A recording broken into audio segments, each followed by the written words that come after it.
Minwei Chi Nan. Chapter 139. Funda School Construction. 3 years, Qin Mian scratched his chin, still hesitant. It's a waste of time not to open the new shop for 3 years. LIAN rubbed his chin against his wife's head. I'll decide. The new shop will open but temporarily won't sell pastries, only drinks. Simple drinks, easy to teach. His rare emphatic decision helped Qin Mian quickly make up his mind. I'll listen to you. So then, except for grapes, we'll reserve 1/3 of our fruits and sell the rest to Niheng and Muchen. LIAN had no objection. Yeah, Manman waved his little arms. Qin Mian crawled over and picked him up. Son, what happened? Did no one pay attention to you? Manman leaned on him, looking very happy. Yeah. Yuan looked at LIAN. LIAN also picked him up. The father and son looked at each other, both remained silent. Qin Mian heartily laughed and went back to LIAN. He sat next to his man and used Manman's small hand to touch Yuan's hand. Here, you brothers play together. Yeah, Manman smiled with eyes shaped into crescents. Yuan raised his little arms. Watching them, Qin Mian was overjoyed, while the expression on LIAN's face was flat yet gentle. Qin Mian didn't notice that LIAN's eyes fell mostly on him. In the later part of the 5th lunar month, the cherries began to ripen. Qin Mian taught Aunt Fu, Aunt Chuan, and Lai's wife how to make fruit juices and milk tea. A few days later, Glimmer of Paradise beverage shop opened for business. Sweet drinks were more popular with women and children and soon became the most popular drinks in town. Every day near noon, there were long lines outside the shop. It had been a whole year since Double Siang House was established, which had greatly promoted the economic development in Running Water Town. Following Niheng's transport line, there were 2 domesticated animal fodder shops, 3 vegetable shops, and 2 tea shops established in Running Water Town, as well as many vendors' stalls selling local specialties, rainwear, and other goods. Not only that, even a shrewd businessman bought a piece of land next to Double Siang House and built a 2 stories general store, which sells all kinds of goods. Wasn't it the same as a department store in the later generation? It might not be too wasteful of a trip coming to Running Water Town just to have a meal and listen to storytelling in Double Siang House when in passing, one could buy some goods and bring them back to sell. What could one have against it? As Qin Mian expected, Running Water Town became more prosperous than before. There were more vehicles and passers-by. Hence, the monthly profit of Glimmer of Paradise beverage shop was very impressive. It was very cool and refreshing to drink a glass of juice with ice, especially as the weather got hotter and hotter. The drinks variety also gradually increased, such as cherry, peach, strawberry, watermelon.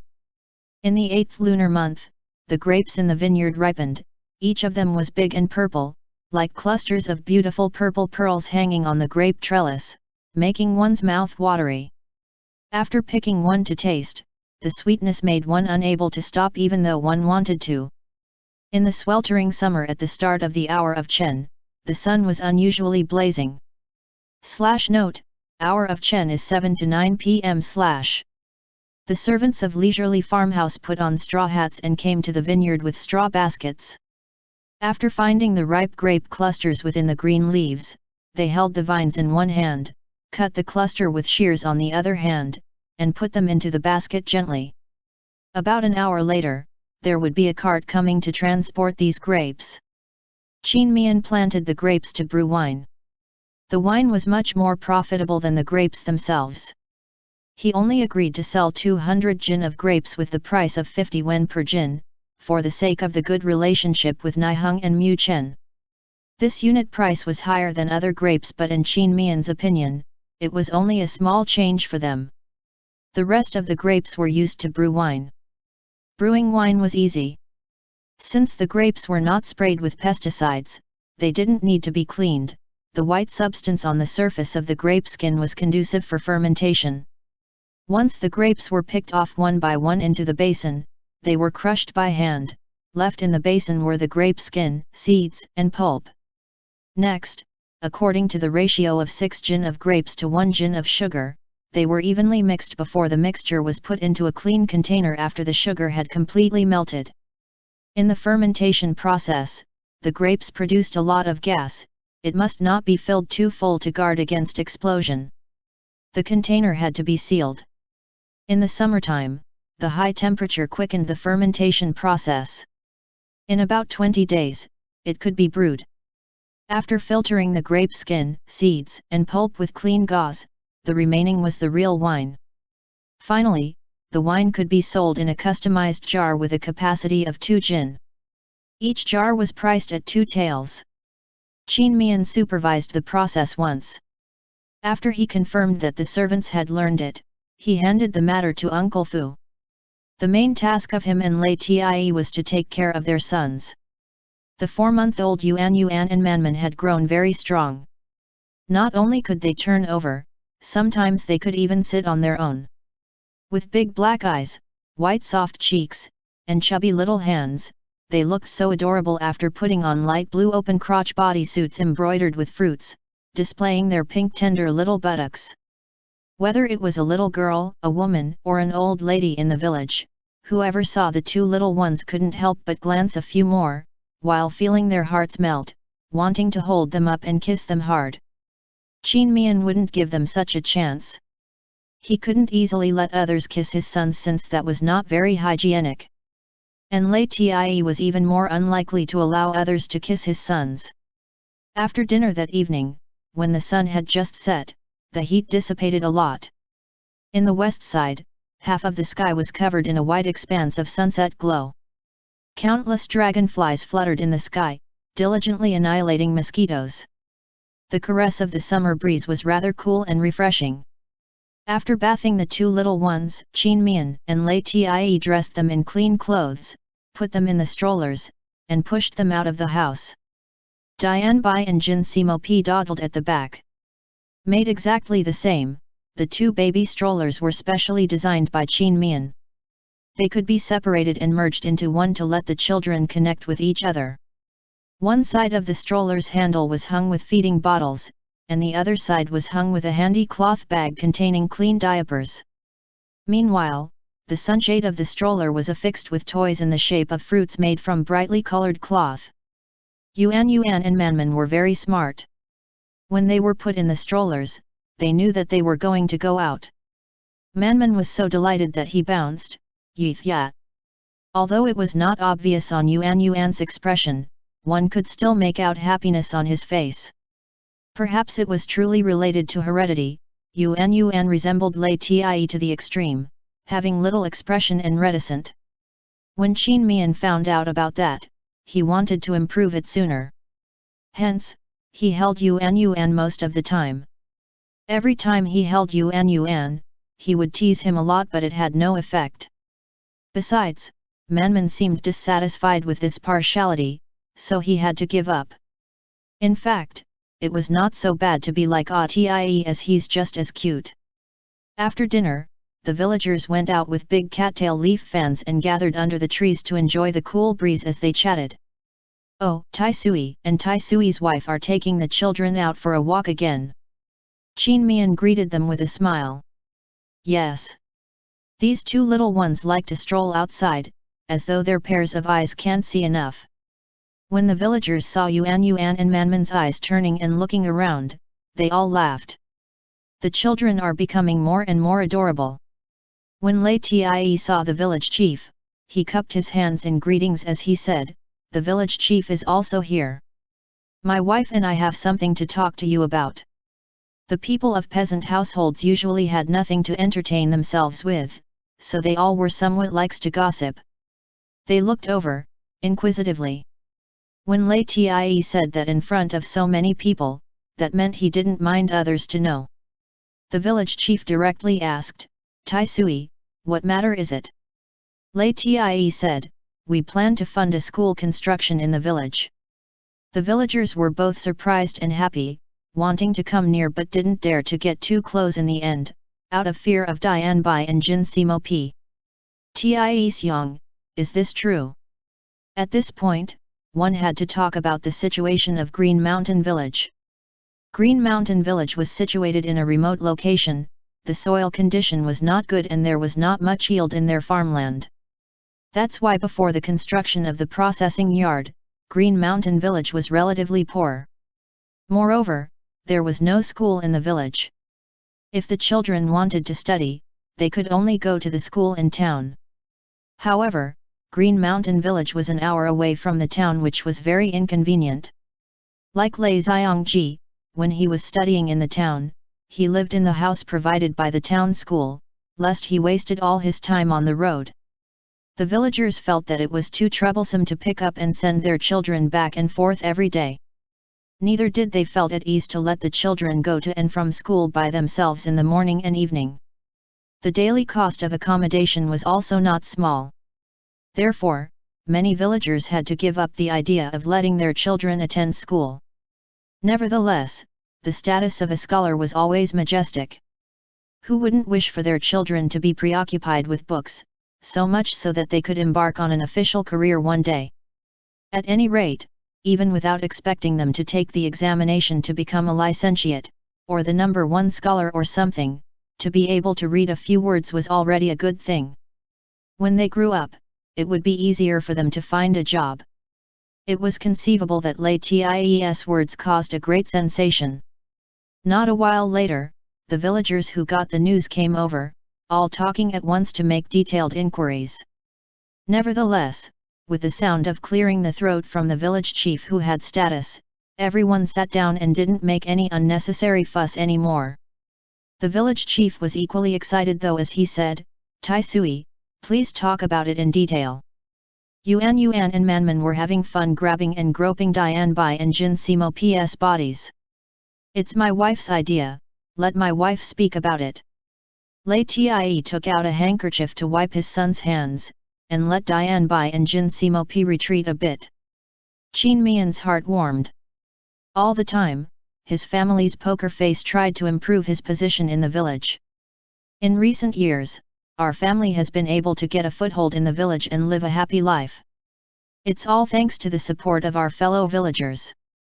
To show our gratitude and make the children in Green Mountain Village more promising than our generation, ATIE and I have decided to build a school.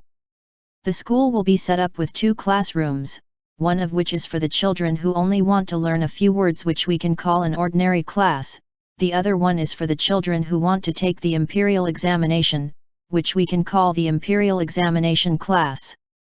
The desks, chairs, and benches in the school will all paid for by our family. The children in the ordinary class only need to pay 20 yuan a month to pay for the teacher's expenses, while the children in the imperial examination class will pay 100 yuan a month, which is also given to the teacher. If the sum is not enough to pay for the teacher's wages, our family will cover the balance. For the fee collection, we will have to bother the village chief take care of, as it should be. End chapter. Minwei Qi Nan. Chapter 140. Babies starts meat diet. In fact, the reasons why Qin Mian and Lei Tie decided to build a school in the village were, 1. For their unique family to better integrate into Green Mountain Village, and another was due to their sons. Scholars, farmers, artisans, and merchants. If there was no mishap, Yuan and Manman would take the road of imperial examination when they grew up. He and Lei Tie were not comfortable to send them to town and would rather have them nearby. This way, they could take care of the family's livelihood while also guiding the children's school work. As for hiring people to teach them privately or something like that, Qin Mian didn't think of that. He didn't want to deprive the twin the fun of studying together with other children. After listening to Qin Mian's words, the villagers began to talk in 2s and 3s, with a happy expression on their faces. This is indeed a wonderful thing.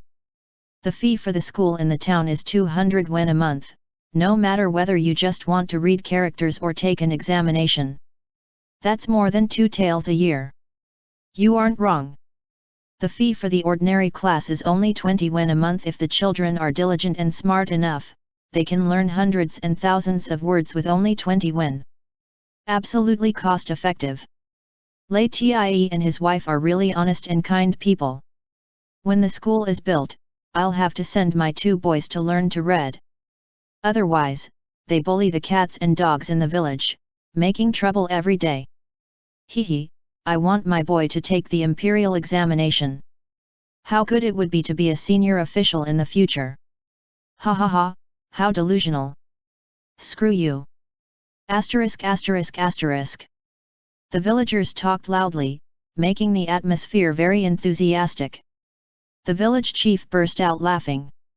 Not daring to pat Lei Tie's shoulder, he exerted all his strength to pat Qin Mian's instead. Good, good, good. Let me thank you too on behalf of all the villagers. I believe that our Green Mountain village will get better and better in the future. Uncle is too polite. We're simply doing something within our capability. Qin Mian took out a 50-tael silver ingot from his small pouch and handed it to the village chief and said sincerely, Uncle, you know that myself and Tie are busy people. I'm afraid we can't manage the matter of school construction. Therefore, we have to trouble you to bear this responsibility. Take the money. If it's not enough, just let us know. With so many villagers present, the village chief candidly accepted it. All right, since you put your trust in me, I'll take it. As for the land, the village will give a plot for free. I'll take care of it. The teacher for the ordinary class doesn't need to possess scholarly honor. We only need to find someone who is patient and responsible. I'll find a way. As for the teacher for the imperial examination class, that needs a bit of an effort to find. Tai Sui and Tai Sui's wife, I remember that you two have some friendship with Dean Huo in the county. I wonder if you can ask him if there is a suitable candidate? There are a lot of children in our village who want to take the imperial examination.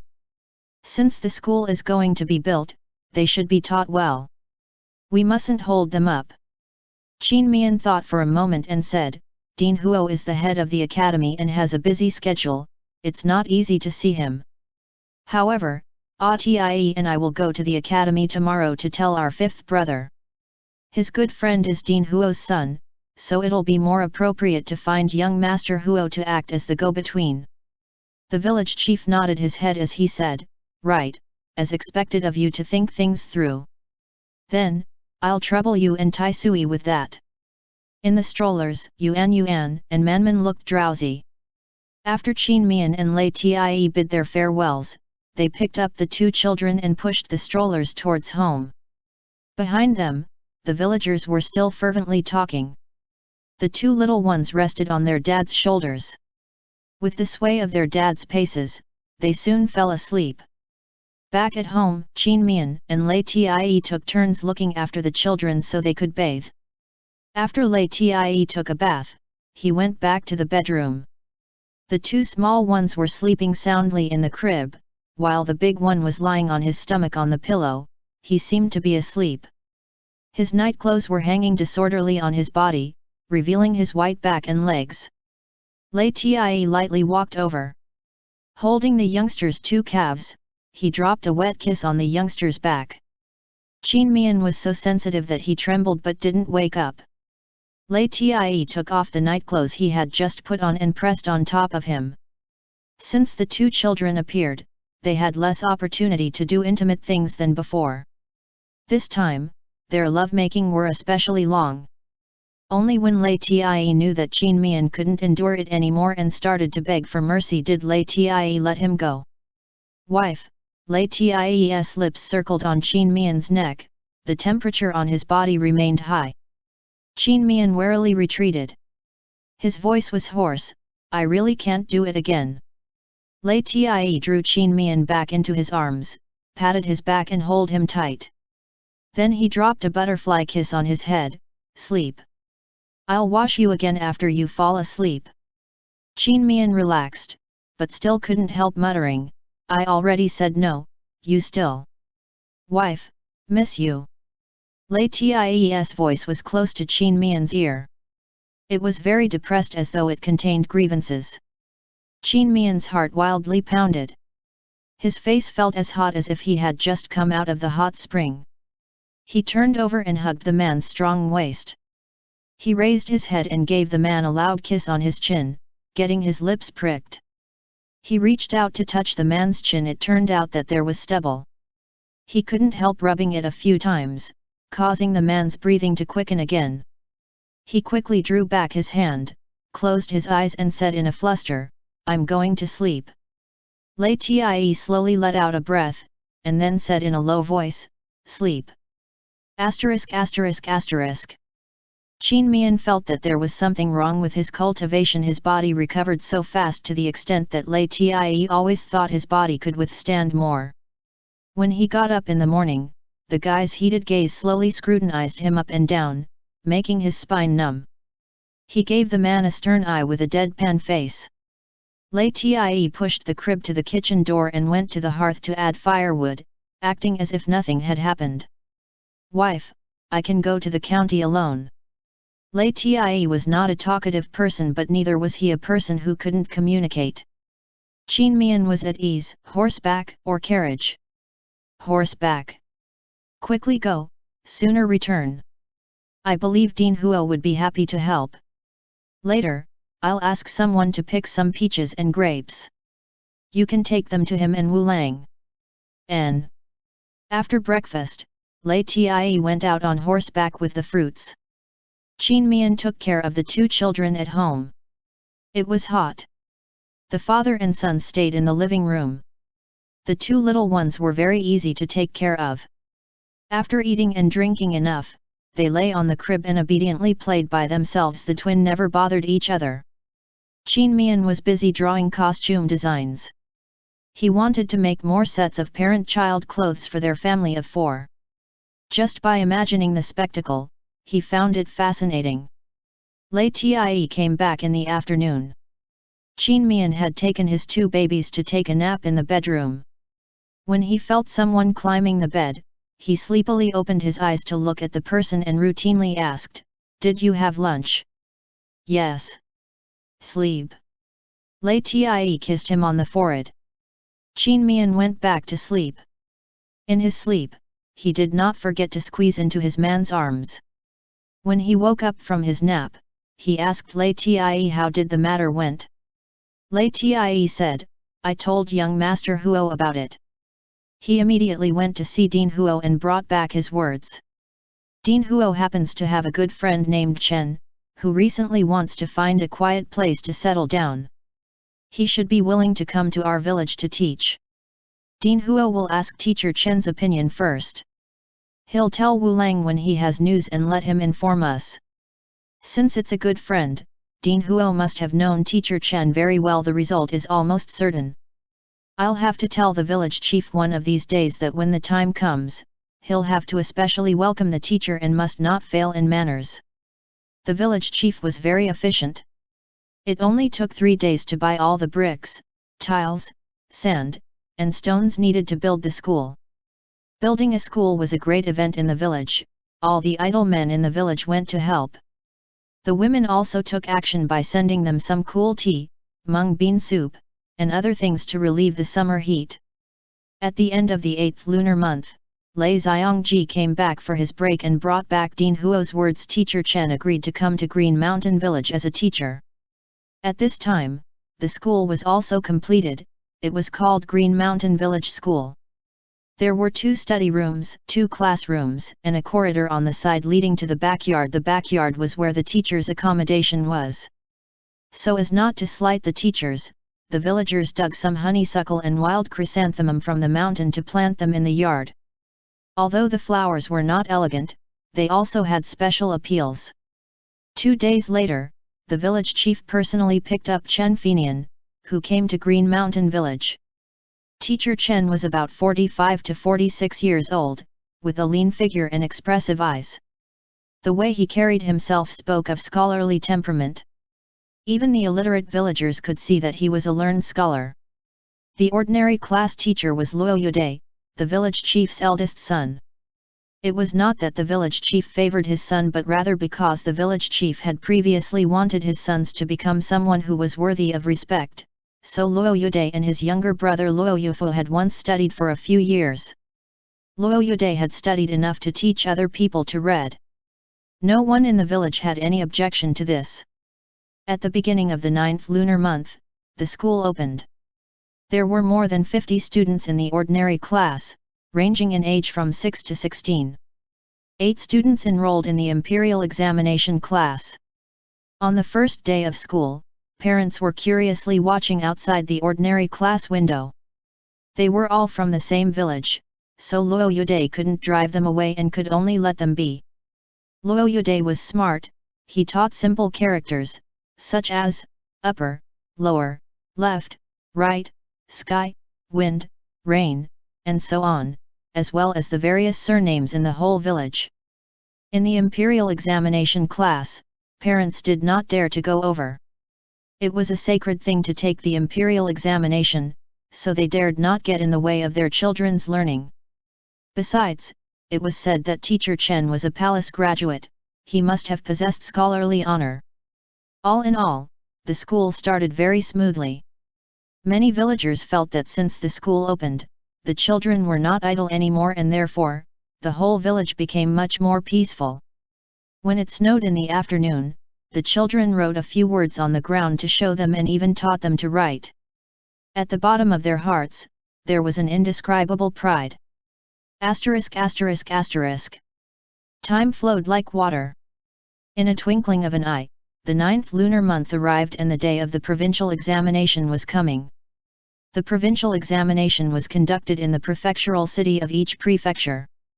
Therefore, Lei Xiongji and other students had to go to Qingtian Prefecture again. Lei Xiongji had a rest at home for 2 days.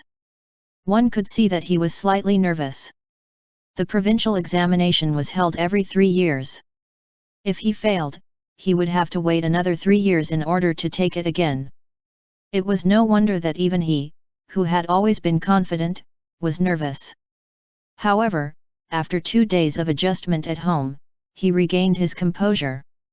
Qin Mian and Lei Tie didn't personally send Lei Xiongji this time, but they still sent 4 armed servants Lei Qin Shun, Lei Qin Yuan, Lei Qin Hui, and Lei Qin Jian to escort him to Qingtian. After more than a years of intense training, Lei Qin Shun's group of 4 could be called experts. 1 person fighting 10 enemies would be a cinch. The villagers in Green Mountain Village were also very concerned about Lei Xiongji that he became the topic of conversation for several days in a row. Meanwhile, the Qin Mian and Lei Tie family's topic of conversation was Yuan and Manman who had turned 5-month-old. There was a custom in the village that said when babies grew to 5-month-old, they could smell the fragrance of the 5 grains, so parents should begin a meat diet for them. In short, they should let the babies taste meat.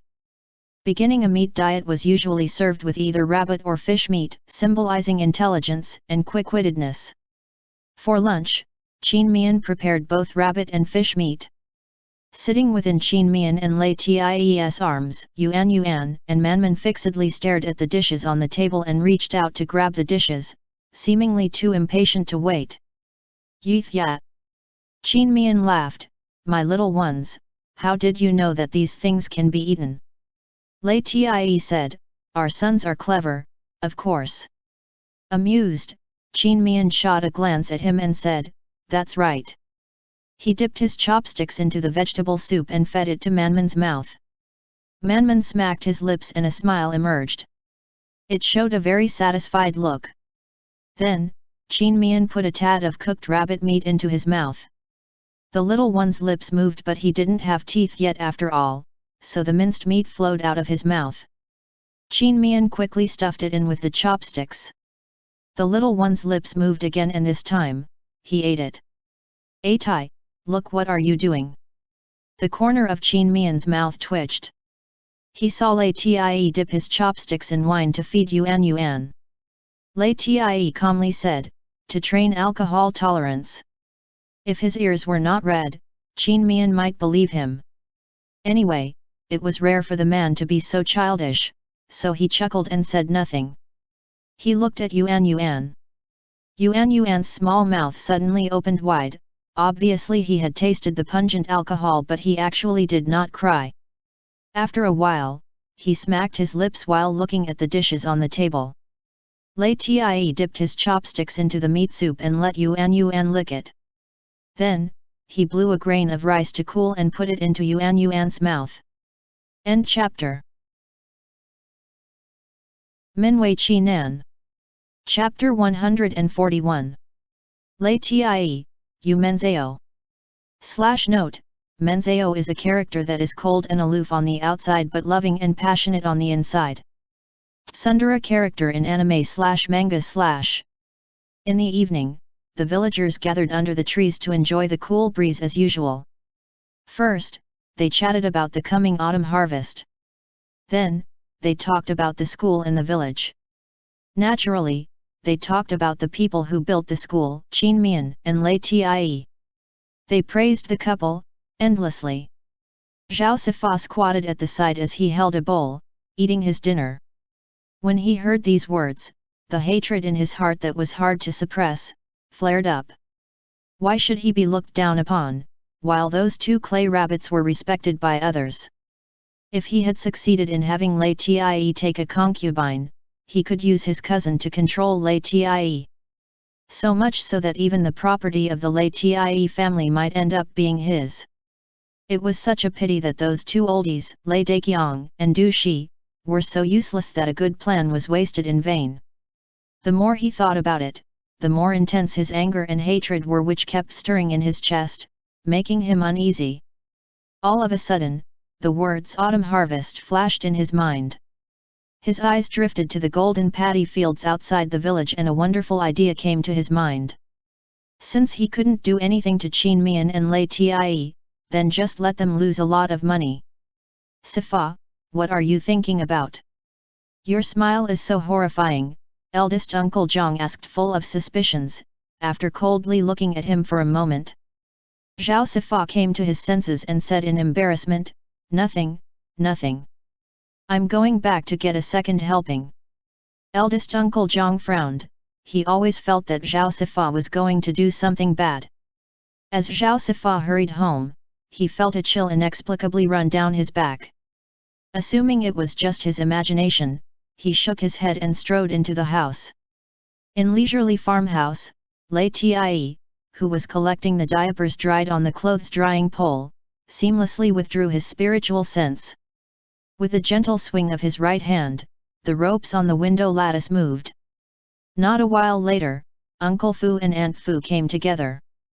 They felt puzzled because Eldest Master and Little Master seldom called them together at the same time. Greetings to Eldest Master. Does Eldest Master have any order? LIAN folded the diaper and put it in the basket. His voice was cold. From now on, keep an eye on Zhao Sifa. This time, I want him driven out of Green Mountain Village. Uncle Fu's expression turned strict. Zhao Sifa again. The matter of Zhao Sifa wanting to match his cousin to LIAN as a concubine somehow had leaked.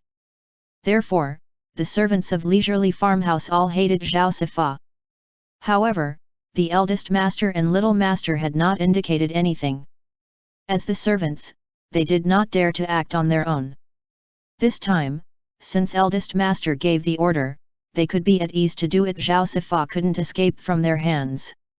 Eldest master can rest assured, said Uncle Fu in all seriousness. When Uncle Fu returned to his residence, he summoned all the servants who had no work in hand and gave several orders. The servants all nodded while suppressing their excitement before they dispersed. The dim light of the night gradually sunk.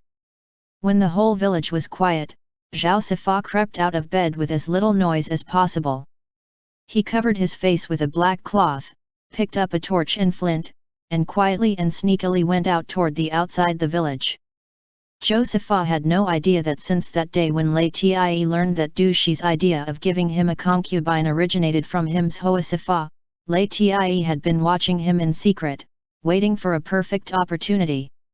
Now, several dark shadows were following him without any sound. Borrowing the moonlight, Zhao Sifa soon came to the edge of the paddy fields and darkly sneered, "Qin Mian, LIAN, blame yourselves for connecting your paddy fields." Humph! After he looked around and found no suspicious movement, he squatted down and lit the torch with a flint. Under the flickering firelight, his smile appeared extremely ferocious. He raised the torch and ignited the paddy in the field. Not far away, Lei Qinshu was so angry that he jumped to his feet. They had expected Zhao Sifa to do something bad, but they didn't expect him to be so vicious. Lei Qinli pressed him in time and said in a low voice, "Third brother, don't be anxious. When the village chief and the others come, we can catch him. If you go now, he might shift the blame to you."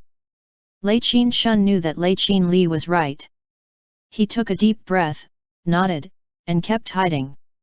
After lighting one plot, Zhao Sifa went to another plot and continued to set fire to the paddy field, with an accomplished and cruel smile on his face. At this time, a familiar roar came from the distance, "Zhao Sifa! What are you doing?" Zhao Sifa was greatly startled that his hands trembled and threw away the torch. The torch flew out and landed in the paddy field at the side. The fire burnt more and more vigorously. Zhao Sifa covered his face, endlessly panic-stricken. He had masked his face, so how did the village chief know it was him? He had not taken into consideration that since everyone was all from the same village, they were very familiar with each other. They could recognize others even by only looking at their back figures. At the sight of the village chief and two highly respected old people in the village, Lei Qinshun's group of people, who were lying in ambush nearby, immediately jumped out and quickly cut out an area to isolate the paddy field with the sabers they carried along. They wanted to save their family's paddy fields, so they couldn't care about the paddy field next to it and could only let it burn for a while. Village chief, Zhao Sifa was deathly pale as he weakly knelt on the ground. I. The village chief, whose face was pale due to anger, said to Lei Qincheng, "You run to the village and quickly call people to put out the fire." Lei Qincheng cupped his fist and hurriedly ran away. The village chief wanted so much to slap Zhao Sifa's face. "Zhao Sifa! You, how could you be so vicious?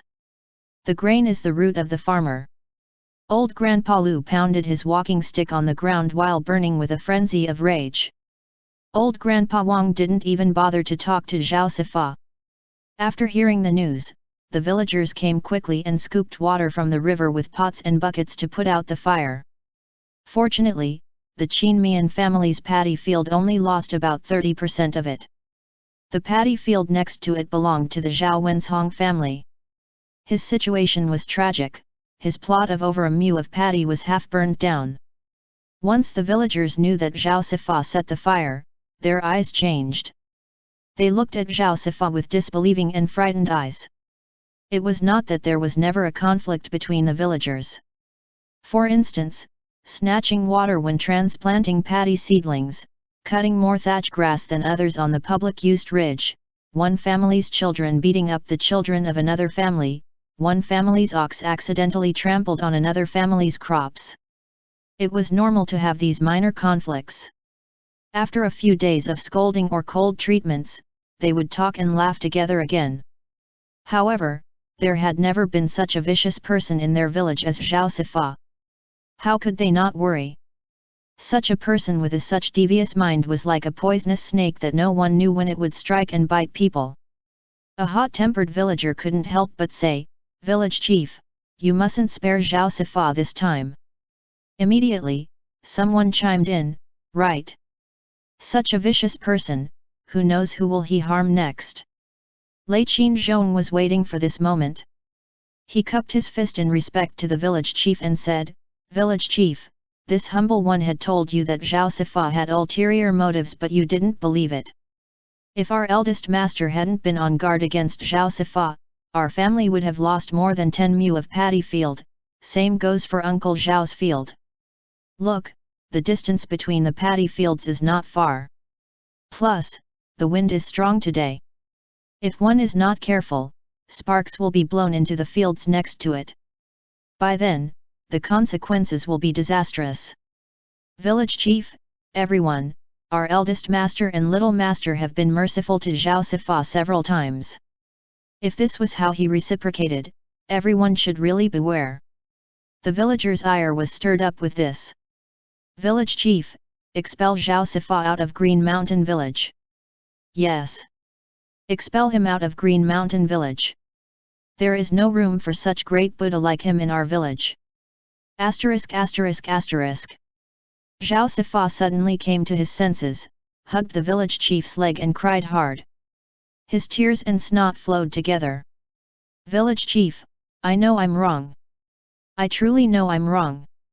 Please spare me this time. I'll kowtow to you, I'll kowtow to you. The village chief coldly pushed him away.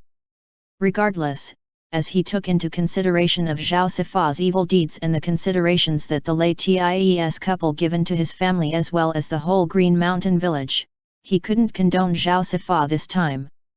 No need, I can't afford this kowtow of yours. Zhao Sifa, you are given 2 days to leave Green Mountain Village and not allowed to enter Green Mountain Village again.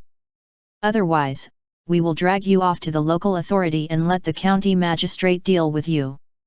Zhao Sifa dejectedly seated himself on the ground with a face as white as sheet.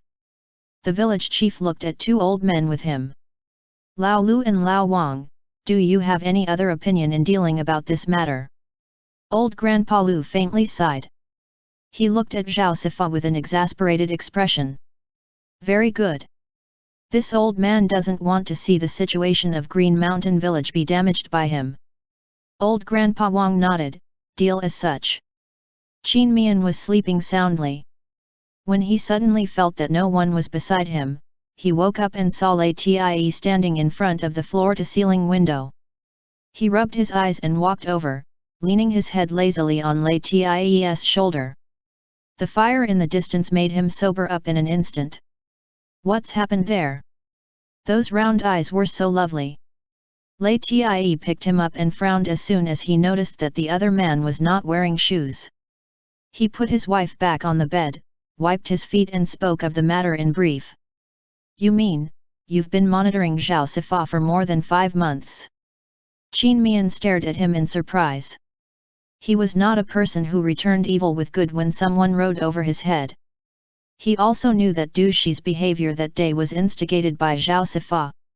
However, Yuan and Manman's appearance occupied most of his attention and energy, so he couldn't manage to deal with Zhao Sifa. Besides, LIAN did not mention it either.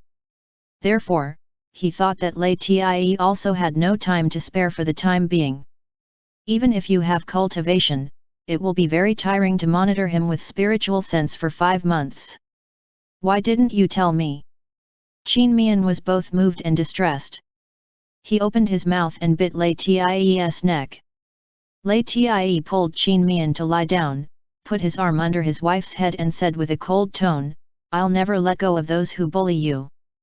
Qin Mian felt his heart melt by the warmth that this man had given him. He climbed on his man's body, put his elbows on that hard chest and held the man's face in his hands as he looked directly at his eyes. LIAN caressed his wife's shoulder. Despite the nightclothes being in the way, he could still feel the smoothness and fineness of his wife's skin. He asked softly, What? Husband, you are marvelous. Qin Mian smiled at him with a look of exultation, carrying a hint of teasing in his eyes. LIAN's heartbeat was thrown into disorder by the new address. His 2 big palms seized his wife's waist and his passionate eyes tightly locked on his wife. Wife, call again. His body temperature became hot as boiling magma and transmitted to Qin Mian in an instant. When Qin Mian realized that the joke had become a big deal, he tried to get off his man but found that he couldn't move. Wife, call again, LIAN's deep voice patiently coaxed as his iron grip wrapped around his wife's waist, while the other hand clasped the back of his wife's head, making their nose tips touched. Madam, Qin Mian addressed him joyfully with a smile on his face. When he clearly saw several tiny spittle flopped on LIAN's lips, his cheeks heated up and his heart became restless. The tip of LIAN's brow arched, and then he unscrupulously pulled off his wife's clothes. As though the moon was embarrassed, it slowly hid within the clouds. The sound astir in the bedroom became louder and louder. A good while later, after a trembling, husband, was suddenly uttered, tranquility was restored. A moment later, came an angry roar, LIAN. You menzao. Downstairs, Dian Bai and Jin Simo P were woken up. They glanced up at the second floor, lay back on the ground and continued to sleep with their heads next to each other. Ya! A tender voice came from the crib. Qin Mian turned to look at the crib. Yuan and Manman had woken up. Yuan sat with his back against the railing, while Manman had turned on his stomach at an unknown time. The two little ones curiously looked in the direction of the big bed. Did the two little ones see all that happened just now? Qin Mian's face turned red. He quickly grabbed his scattered clothes and put them back on his body, covering however much possible. Then, he kicked LIAN out of the bed. End chapter.